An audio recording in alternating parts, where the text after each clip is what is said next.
राधे राधे भक्तों, हमारे YouTube channel में आप सभी का स्वागत है।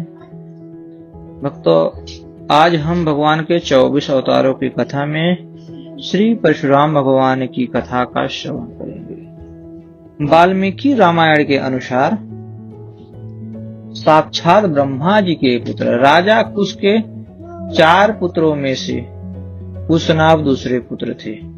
राजा कुशनाभ ने पुत्र प्राप्ति के लिए पुत्रेष्ट यज्ञ किया, जिसके फलस्वरूप गाधी नामक परम धर्मात्मा पुत्र हुआ। राजा गाधी के एक सत्यवती नाम की कन्या थी, जो महर्षि ऋचिक को ब्याही गई थी। एक बार सत्यवती और सत्यवती की माता ने ऋचिक जी के पास पुत्र कामना से जाकर उनके लिए प्रार्थना की।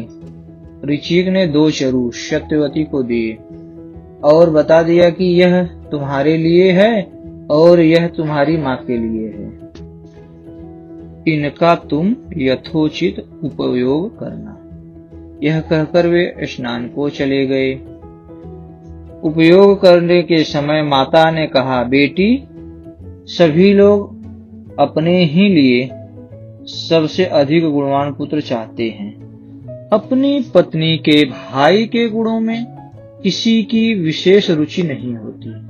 अतः तू अपना चरु मुझे दे दे और मेरा तू ले ले, क्योंकि मेरे पुत्र को तो संपूर्ण भूमंडल का पालन करना होगा और ब्राह्मण कुमार को तो बल, वीर्य तथा संपत्ति आदि से लेना देना ही क्या है।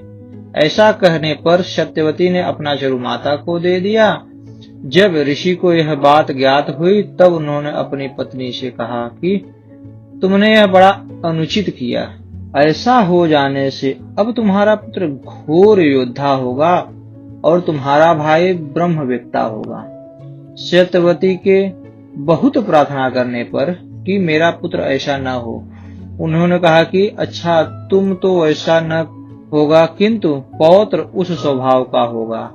यही कारण है कि राजा गाधी की स्त्री ने जो चरु खाया, उसके प्रभाव से विश्वामित्र जी हुए, जो क्षत्रिय होते हुए भी तपस्वी और ब्रह्मर्षि हुए।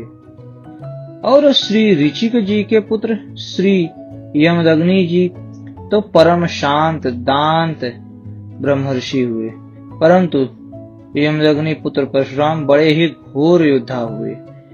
एक बार यमदग्नि ऋषि ने अपनी स्त्री रेणुका जी को नदी से जल लेने को भेजा। वहां गंधर्व गंधर्विणी विहार कर रहे थे। ये जल लेने गई तो उनका विहार देखने लगी। इससे उन्हें लौटने में देर हुई। ऋषि ने देरी का कारण जान लिया और यह समझकर कि स्त्री को पर पुरुष की रति देखना महापाप है, अपने पुत्रों को बुलाकर एक एक करके आज्ञा दी कि माता को मार डालो। परंतु मातृ स्नेहवश 7 पुत्रों ने इस काम को करना अंगीकार न किया। तब 8वें पुत्र परशुराम को आज्ञा दी कि इन सब भाइयों सहित माता का वध करो। उन्होंने तुरंत सबका सिर काट डाला। इस पर पिता ने प्रसन्न होकर उनसे वर मांगने को कहा। तब इन्होंने कहा कि मेरे सब भाई और माताजी जी उठें और उन्हें यह भी न मालूम हो कि मैंने इन्हें मारा था। हमको पाप का स्पर्श न हो, युद्ध में कोई मेरी बराबरी न कर सके, मैं दीर्घ काल तक जीवित रहूं। महातपस्वी यमदग्नि ने परशुराम को सभी वर दिए। महिष्मती नगरी का राजा सहस्त्रार्जुन भगवान दत्तात्रेय जी से युद्ध में कोई सामना न कर सके, युद्ध के समय 1000 भुजाएं प्राप्त हो जाएं, सर्वत्र आवाहन गति हो आदि वरदान प्राप्त कर उन्मत्त हो गया। वह रथ और वर के प्रभाव से देवता, यक्ष और ऋषि सभी को कुचले डालता था। उसके द्वारा सभी प्राणी पीड़ित हो रहे थे। एक बार उसने केवल धनुष और बाण की सहायता से अपने बल के घमंड में आकर समुद्र को आच्छादित कर दिया। तब समुद्र ने प्रकट होकर उसके आगे मस्तक झुकाया और हाथ जोड़कर कहा, वीरवर बोलो, मैं तुम्हारी किस आज्ञा का पालन करूं? उसने कहा, यदि कहीं मेरे समान धनुर्धर वीर मौजूद हो जो युद्ध में मेरा मुकाबला कर सके तो उसका पता बताओ, फिर मैं तुझे छोड़कर चला जाऊंगा। तब समुद्र ने कहा, महर्षि यमदग्नि के पुत्र परशुराम युद्ध में तुम्हारा अच्छा सत्कार कर सकते हैं, तुम वहीं जाओ। यह सुनकर राजा ने वहीं जाने का निश्चय किया।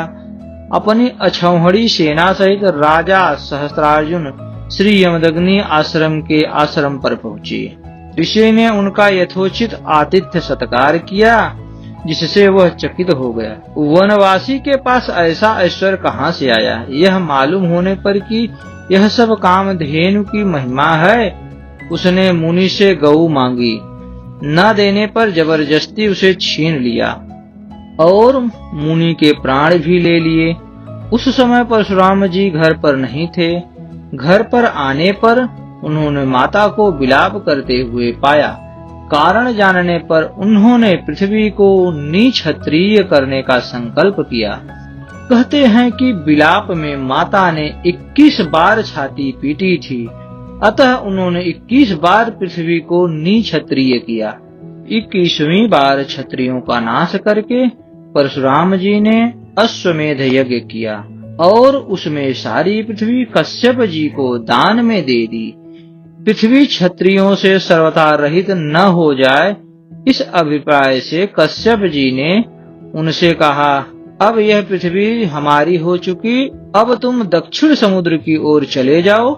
चूंकि परशुराम जी के पूर्वजों ने भी यह संहार कार्य अनुचित कहकर परशुराम जी को इससे निवृत्त होने का अनुरोध किया था और कश्यप जी ने भी पृथ्वी छोड़ देने को कहा। अतः परशुराम जी दक्षिण समुद्र की ओर ही चले गए। समुद्र ने अपने अंतर्गत स्थित महेंद्राचल पर इनको स्थान दिया। परशुराम जी कल्पांत स्थित हैं। किसी किसी भाग्यशाली पुण्यात्मा को उनके दर्शन भी होते हैं। राधे राधे भक्तों, हमारी कथा आपको कैसी लगी कृपया कमेंट कर कमेंट बॉक्स में हमें अपना सुझाव जरूर दें। हमारे चैनल को सब्सक्राइब कर घंटी के बटन को दबा दें ताकि भक्तों आने वाला वीडियो आप तक पहुंच सके।